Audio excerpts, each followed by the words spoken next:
This topic, number 6, is homeostasis. Again, there's two ways you can learn this. One is you have your study guide here, what you need to learn. One way is to get the book, or attach the study guide, and go learn all that. And that is one way. Let me show you another way which may be a lot easier, a lot more effective in learning this. Let's discuss homeostasis.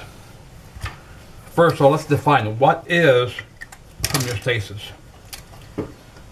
Homeostasis is the maintenance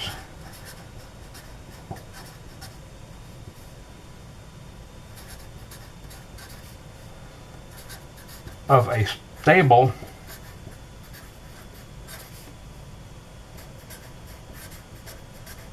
internal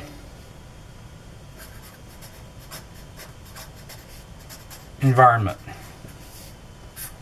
So homeostasis is maintaining a stable internal environment. But what are some of those things we need to keep stable? Well, temperature is one example. Normally it's 98.6 degrees, right? Blood pressure, you need to keep blood pressure normal, don't want to get too high or too low. You want calcium levels in the blood at certain levels, not too high, not too low. You want sugar or glucose levels in the blood, not too high, not too low. So anything which is found that is involved in the function of the body, the physiology of the body, we need to keep those in certain ranges. So the definition for homeostasis is maintaining a stable internal environment. The primary mechanism that we use is called negative feedback.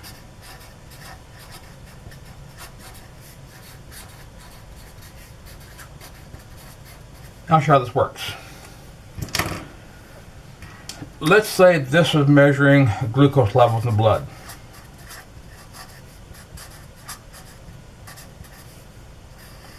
And that's normal range.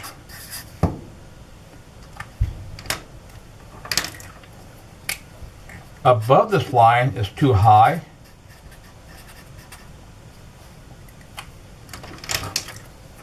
And below this line is too low. So the body wants to keep the glucose levels in the blood within a certain range. Gets too high, needs to fix it. Gets too low, needs to fix it.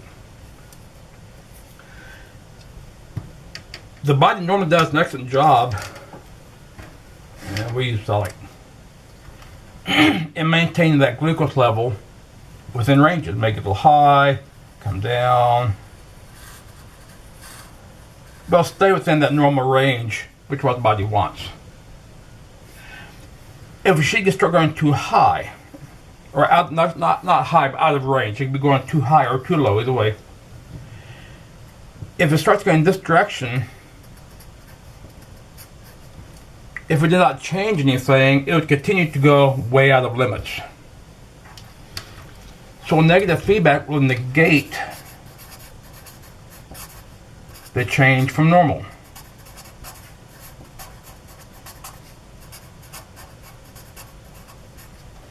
Which means it'd make it go back towards the normal range again.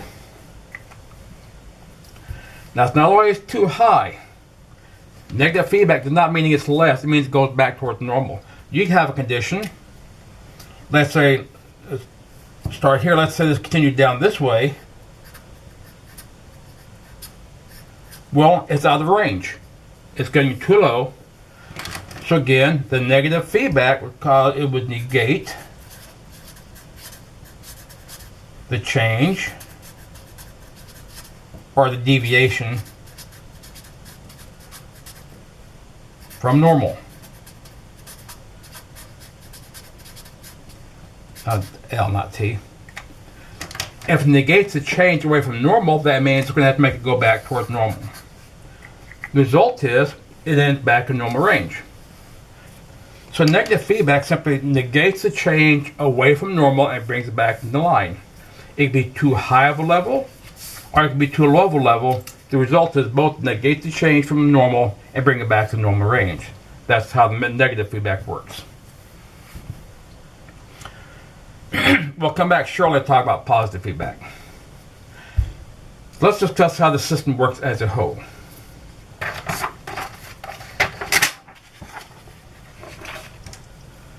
And let's use blood sugar. This will be homeostasis of blood sugar. There are three main components of this system. One is the control center.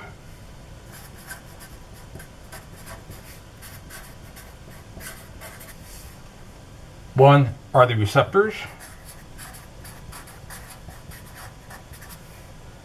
The other component is the effectors.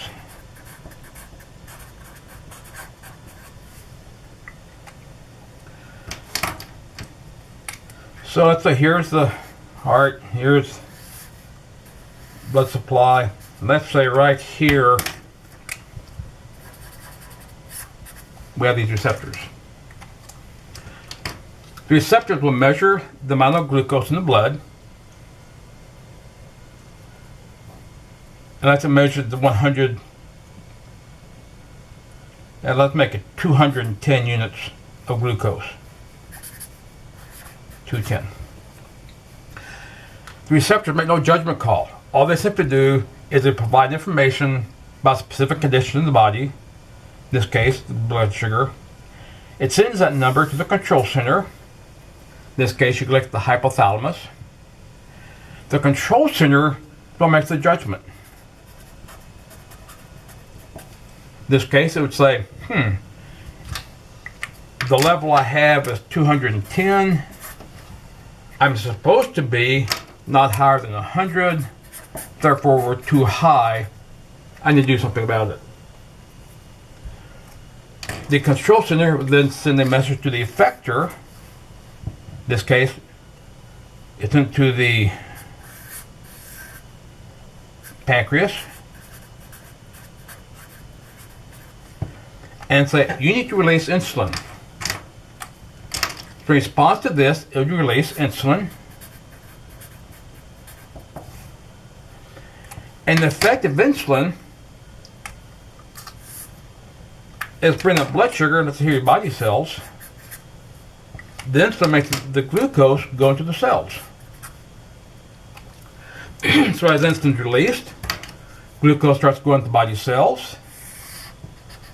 The receptors now remeasure it and say, we have 140 units of glucose in the blood. Not making a judgment call, just reporting. All it is provides information about specific conditions in the body to the control center. It says 140, that's better, but still too high, so it keeps sending signals to the effector. The effector, in this case, will release insulin, and sugar levels drop because sugar is absorbed into the body cells. Let's say now the receptors measure this at 100 units. Again, receptors don't make any judgment calls, they just measure the stimuli, send it to the control center. Now the control center is being told, 100 units of glucose, that's good, that's where it's supposed to be. So it sends a signal to the effectors, stop producing insulin, don't need you to do anything anymore. So the pancreas stops working, the blood levels stay at 100, control center says it's 100, I'm okay, we're happy, and no changes are made.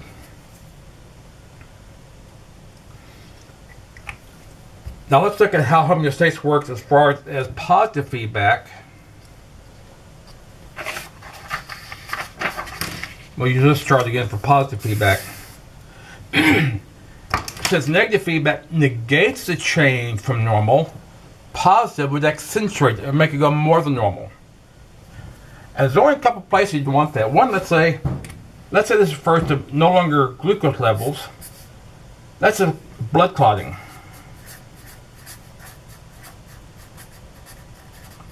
You get cut, your blood has to clot so you don't bleed to death.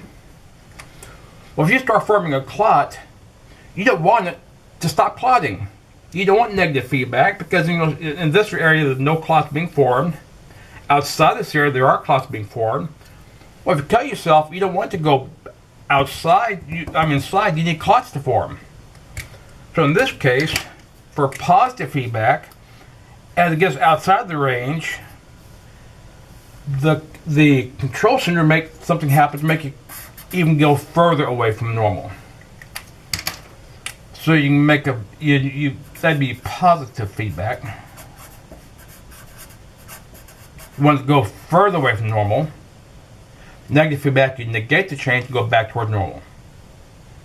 About the only real places for positive feedback is blood clotting, disgust, and during delivery, during birth. Once you start the contraction of the uterus, you don't want to stop them. You want to get them worse and more stronger and stronger so the baby will actually come. So that's the difference between negative feedback and your positive feedback.